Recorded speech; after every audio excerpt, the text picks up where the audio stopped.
शिव जी के गले में सांप क्यों? महादेव का श्रृंगार बाकी देवी देवताओं से बिल्कुल अलग होता है। ये सर पर चंद्र धारण करते हैं तो गले में नाग। गले में नाग धारण करने के पीछे भी अलग अलग पुराणों और ग्रंथों में अलग अलग वर्णन दिया गया है। कहते हैं शिव जी ने गले में जिस नाग को धारण किया है वो कोई और नहीं बल्कि वासुकी नाग स्वयं है। वो कहते हैं मैं शिव के गले का श्रृंगार हूं, वासुकी नाग। मैं वही हूं जो भगवान कृष्ण के जन्म के समय भी यमुना नदी पार करवाते समय उनका छत्र बन गया था। समस्त नाग कुल शिव के परम भक्त रहे हैं, अर्थात शैव रहे हैं। पुराणों के अनुसार यह भी माना जाता है कि नागवंश ने ही सर्वप्रथम शिवलिंग की पूजा आरंभ की थी। पुराणों में वर्णित कथाओं के अनुसार ग्रंथों सभी नागों की उत्पत्ति ऋषि कश्यप से हुई। दक्ष प्रजापति की 2 पुत्रियां थी, वनिता और कद्रु। उन्होंने अपनी दोनों पुत्रियों का विवाह ऋषि कश्यप से कर दिया। दक्ष प्रजापति ने अपनी बेटियों का हाथ देते हुए कहा, आज से मेरी दोनों पुत्रियां आपकी हुई। आप जैसा दामाद पाकर मेरा जीवन धन्य हो गया। ऋषि कश्यप ने प्रत्युत्तर देते हुए कहा, मैं आपकी पुत्रियों को समस्त मान सम्मान दूंगा और उन्हें सम्मान पूर्वक अपने साथ रखूंगा। वनिता और कद्रु ऋषि कश्यप का बहुत ध्यान रखती थी, जिससे ऋषि कश्यप अत्यंत प्रसन्न होकर बोले, मैं तुम दोनों के सेवा भाव से अत्यंत प्रसन्न हूं। आप दोनों कृपया करके वर मांगे।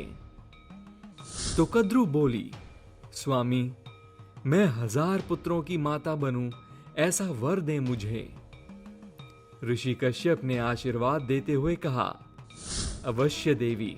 फिर वो वनिता की तरफ देखते हुए कहते हैं, आप कुछ नहीं मांगेंगी मुझसे?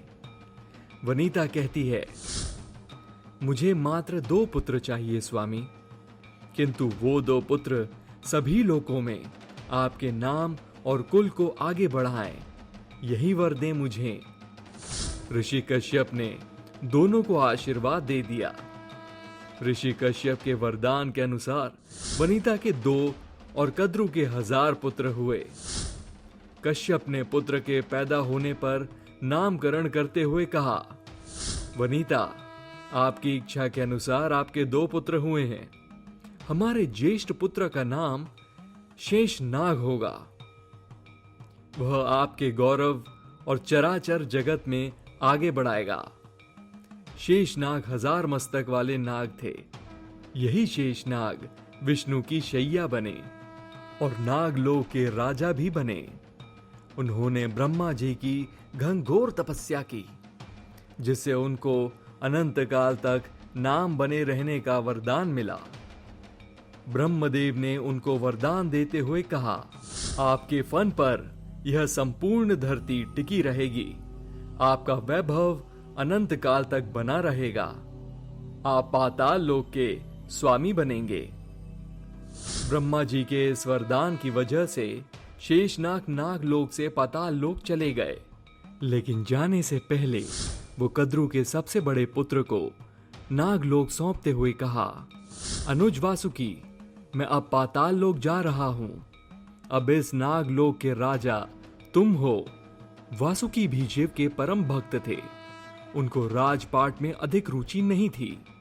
उन्होंने मन ही मन सोचा, यह मुझे क्या हो रहा है? मेरे अंदर विरक्ति के भाव क्यों आ रहे हैं? मेरा हृदय बस शिव भक्ति में ही क्यों लगता है? धीरे धीरे उनके अंदर इतनी विरक्ति आ गई कि अंततः उन्होंने भी सब कुछ त्याग कर अपने छोटे भाई तक्षक को राजा बनाते हुए कहा, तक्षक, मेरे प्रिय अनुज, मुझे शिव भक्ति में लीन होना है। अंततः मैं इस राजपाट को त्यागता हूं। आज से इस नागलोक के राजा तुम हो। तक्षक को राजपाट सौंपकर वासुकी शिव भक्ति में लीन हो गए और निस्वार्थ भक्ति के द्वारा शिव भक्तों में विशिष्ट स्थान बनाया। कहा जाता है कि समुद्र मंथन में वासुकी नाग ने ही रस्सी का कार्य किया था और यह कार्य उन्होंने शिव जी के कहने पर ही किया। शिव ने उनसे कहा, वासुकी, बिना रस्सी के समुद्र को मथा जाना संभव नहीं है, अतः आप जाकर इस पुनीत कार्य में योगदान दें। समुद्र मंथन के दौरान वासुकी नाग का संपूर्ण शरीर छिलकर लहूलुहान हो गया, किंतु उन्होंने अपने कार्य को छोड़ा नहीं। जब मंथन के दौरान विष निकला और शिव जी उस विष का पान करने लगे थे, तो वासुकी ने भी उस विष का पान किया ताकि विष का प्रकोप कम हो सके। इस भाव से शिव जी अत्यंत प्रभावित हुए और उन्होंने वासुकी को अपने गले में विशिष्ट स्थान दे दिया। तब से लेकर आज तक शिव के श्रृंगार में वासुकी नाग का स्थान शिव जी के गले में है। एक किंवदंती यह भी है कि वासुकी नाग ने ही सर्वप्रथम शिव की शिवलिंग के रूप में पूजा आरंभ की।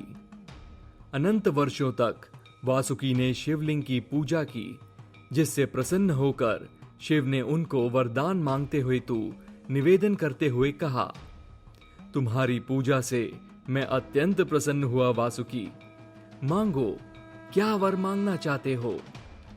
तो एकदम प्रसन्न होकर वासुकी बोले, प्रभु, मुझे आपके प्रमुख गणों में सम्मिलित होना है। शिव ने भी उनको तुरंत अपने गणों में शामिल कर लिया। आज यह शैव पूजा पद्धति संपूर्ण विश्व में प्रचलित है। इस वरदान की वजह से ही शिवलिंग के चारों तरफ भी वासुकी नाग लिपटा हुआ रखा जाता है और शिव के प्रमुख श्रृंगार में उनके गले में लिपटा हुआ नाग भी माना जाता है। वासुकी नाग के शिव के विशिष्ट श्रृंगार में सम्मिलित होने के पीछे एक और कथा है, जिसका उल्लेख भी शिव पुराण में है। कहते हैं कि जब शिव जी बारात लेकर गए तो उनकी सासू मां उनके औंधड़ रूप को देखकर बेहोश हो गई थी। इसलिए विष्णु जी और वासुकी ने शिव जी के दूल्हे के रूप में श्रृंगार की जिम्मेदारी ली। वासुकी उनको तैयार करते हुए कहते हैं, प्रभु, आज आपका श्रृंगार मैं करूंगा, आप सबसे सुंदर वर लगेंगे। वासुकी नाग का शिव से प्रेम और समर्पण इतना अधिक था कि वो स्वयं भी उनके गले में आभूषण की भांति लटक गए और शिव ने अत्यंत प्रसन्न होते हुए कहा, वासुकी, तुम्हारा निश्चल प्रेम को देखकर मेरा मन हर्षित हो गया। आज के बाद तुम सदा ही मेरे गले का आभूषण बने रहोगे। इस तरह से अनेकों बार वासुकी ने भगवान शिव के प्रति अपने प्रेम, आसक्ति और समर्पण के भाव को दिखाते हुए ही उनके गणों में मुख्य स्थान प्राप्त किया। शिव जी ने तो स्वयं विशिष्ट स्थान देते हुए उनको कहा, हे सर्पराज वासुकी, तुम्हारा मेरे हृदय में विशिष्ट स्थान है। मेरे नंदी की ही भांति मैं तुमको स्नेह करता हूँ। सिर्फ तुम्हारे सर पर ही नागमणि पाई जाएगी और सभी शिवलिंग के साथ आपको भी सदैव पूजा जाएगा। इसी वजह से वासुकी अमर हो गए और आज तक उनकी पूजा पृथ्वी लोक पर की जाती है।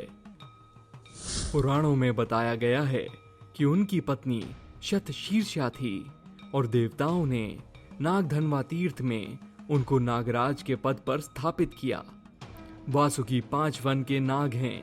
उन्होंने न केवल शिव के गले में स्थान प्राप्त किया, बल्कि त्रिपुरधा के समय शिव के धनुष की डोर बनकर अपना योगदान भी दिया और वो सदैव शिव के गले में शोभायमान हुए।